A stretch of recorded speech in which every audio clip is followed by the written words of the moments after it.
नारद उवाच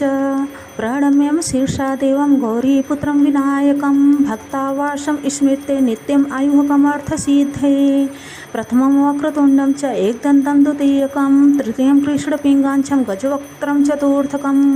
लम्बोदरं पञ्चमं च षष्ठं विकटमेव च सप्तमं विघ्नराजेन्द्रं धूम्रवर्णं तथाष्टमं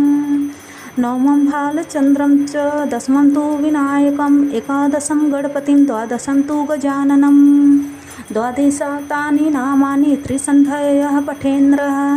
न च विघ्नभयं तस्य सर्वसिद्धिकरं प्रभु विद्यार्थी लभते विद्यां धनार्थी लभते धनं पुत्रार्थी लभते पुत्रान् मोक्षार्थी लभते गतिं जपेद गणपति श्रोतं षड्विमार्षे फलं लभेत् सन्वत्सरेण सिद्धिं च लभते नात्र संशयः अष्टभ्यो ब्राह्मणेभ्यश्च लिखित्वा समर्पयेत् तस्य विद्यां भवेत् सर्वं गणेशस्य प्रसादतः इति श्रीनारदपुराणे सङ्कटनाशन गणेशस्रोतं सम्पूर्णम्।